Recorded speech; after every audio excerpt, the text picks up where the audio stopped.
KPCC ಅಧ್ಯಕ್ಷರ ಬದಲಾವಣೆ ದೆಹಲಿಯಲ್ಲಿ ಫೈನಲ್ ಆಗಿದೆಯಾ? ಹೈಕಮಾಂಡ್ ಅಂತಿಮ ನಿರ್ಧಾರಕ್ಕೆ ನಾಯಕರು ಕಾಯ್ತಾ ಇದ್ದಾರಾ? ಡಿಕೆಶಿ ಸ್ಥಾನವನ್ನ ಬಿಟ್ಕೊಡೋದಕ್ಕೆ ರೆಡಿ ಎಂದಿರುವ ಶಾಸಕ ಬಾಲಕೃಷ್ಣ. ಕೆಪಿಸಿಸಿ ಅಧ್ಯಕ್ಷರ ಬದಲಾವಣೆ, ಹಾಗಾದ್ರೆ ಏನಾಗಿದೆ ಇದರಲ್ಲಿ ಬೆಳವಣಿಗೆ? ದೆಹಲಿಯಲ್ಲೇ ಫೈನಲ್ ಆಗಿದೆಯಾ? ಹೈಕಮಾಂಡ್ ಅಂತಿಮ ನಿರ್ಧಾರಕ್ಕೋಸ್ಕರ ನಾಯಕರು ಕಾಯ್ತಾ ಇದ್ದಾರಾ?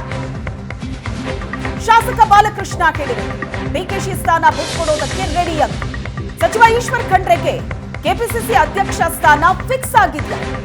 ದೆಹಲಿ ಭೇಟಿ ವೇಳೆನೆ ಕೆಪಿಸಿಸಿ ಅಧ್ಯಕ್ಷ ಸ್ಥಾನ ಬದಲಾವಣೆ ಚರ್ಚೆ ಆಗಿದೆ. ಡಿಕೆಶಿ ಬದಲಾದ್ರೆ ಖಂಡ್ರೆಗೆ ಸ್ಥಾನ ಕೊಡೋದಕ್ಕೆ ವರಿಷ್ಠರು ನಿರ್ಧಾರ ಮಾಡಿದಾರಾ ಅನ್ನೋದು ಈಗಿರೋ ಪ್ರಶ್ನೆ. ಕಳೆದ ವಾರ ದಿಢೀರಂತ ದೆಹಲಿಗೆ ಹೋಗಿದ್ರು ಸಚಿವ ಈಶ್ವರ್ ಖಂಡ್ರೆ. ವೇಣುಗೋಪಾಲ್ ಸಿಎಂ ಜೊತೆ ಚರ್ಚಿಸಿದ್ರು ಈಶ್ವರ್ ಖಂಡ್ರೆ. ಸಿಎಂ ದೆಹಲಿ ಪ್ರವಾಸದಲ್ಲಿದ್ದಾಗ ದಿಢೀರಂತ ಈಶ್ವರ್ ಖಂಡ್ರೆ ದೆಹಲಿಗೆ ಹಾರಿದ್ರು.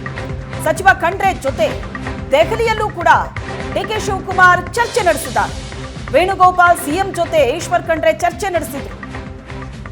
ಡಿಕೆ ಶಿವಕುಮಾರ್ ಬದಲಾದ್ರೆ ಖಂಡ್ರೆಗೆ ಸ್ಥಾನವನ್ನ ಕೊಡೋದಕ್ಕೆ ವರಿಷ್ಠರು ನಿರ್ಧಾರ ಮಾಡಿದಾರಾ?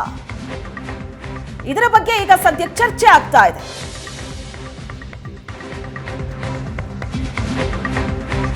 ಕೆಪಿಸಿಸಿ ಜವಾಬ್ದಾರಿಯನ್ನ ವಹಿಸಿಕೊಳ್ಳೋದಕ್ಕೆ ಖಂಡ್ರೆ ಕಂಡೀಷನ್ ಹಾಕಿದ್ರ?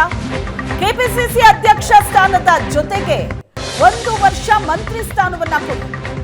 ಸುರ್ಜೇವಾಲಾ ಜೊತೆ ಚರ್ಚೆ ವೇಳೆ ಈಶ್ವರ್ ಖಂಡ್ರೆ ಕಂಡೀಷನ್ ಹಾಕಿದಾರಂತೆ. ಈ ಬಗ್ಗೆ ಮಾಹಿತಿ ಸಿಗ್ತಾ ಇದೆ. ಕೆಪಿಸಿಸಿ ಜವಾಬ್ದಾರಿ ವಹಿಸ್ಕೋಬೇಕು ಅಂದ್ರೆ ಖಂಡ್ರೆ ಒಂದು ಕಂಡೀಷನ್ ಹಾಕಿದ್ದಾರೆ. ಕೆಪಿಸಿಸಿ ಅಧ್ಯಕ್ಷ ಸ್ಥಾನದ ಜೊತೆಗೆ 1 ವರ್ಷ ಮಂತ್ರಿ ಸ್ಥಾನವನ್ನ ಕೊಡಿ ಅನ್ನೋದು ಈಶ್ವರ್ ಖಂಡ್ರೆ ಅವರ ಕಂಡೀಷನ್ ಅಂತ. ಸುರ್ಜೇವಾಲಾ ಜೊತೆ ಚರ್ಚೆ ಮಾಡೋ ಸಂದರ್ಭದಲ್ಲಿ ಈಶ್ವರ್ ಖಂಡ್ರೆ ಈ ಕಂಡೀಷನ್ ಹಾಕಿದ್ದಾರೆ ಅಂತ ಹೇಳಲಾಗ್ತಾ ಇದೆ. ಈಶ್ವರ್ ಖಂಡ್ರೆ ಹೆಸರು ಫೈನಲ್ ಆಗಿದೆಯಾ ಹಾಗಾದ್ರೆ ಕೆಪಿಸಿಸಿ ಅಧ್ಯಕ್ಷ ಸ್ಥಾನಕ್ಕೆ? ಈ ಪ್ರಶ್ನೆ ಕೂಡ ಜೋರಾಗಿ ಓಡಾಡ್ತಾ ಇದೆ.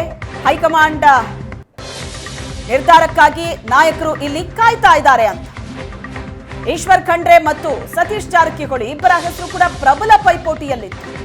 ಆದ್ರೆ ಈಶ್ವರ್ ಖಂಡ್ರೆ ಹೆಸರೇ ಫೈನಲ್ ಆಗಿದೆ ಅನ್ನೋ ಮಾಹಿತಿ ಸಿಗ್ತಾ ಇದೆ. ಯಾಕೆ ವರಿಷ್ಠರ ಒಲವು? ಕಾಂಗ್ರೆಸ್ನ ಯಾವುದೇ ಬಣಕ್ಕೂ ಸೇರದೆ ಒಬ್ಬ ತಟಸ್ಥ ನಾಯಕನಾಗಿದ್ದಾರೆ ಈಶ್ವರ್ ಖಂಡ್ರೆ.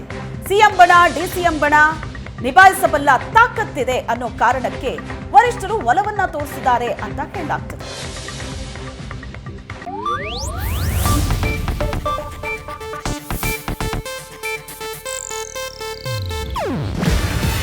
ಇದು ಏಷ್ಯಾನೆಟ್ ನ್ಯೂಸ್ ನೆಟ್ವರ್ಕ್ ಪ್ರಸ್ತುತಿ.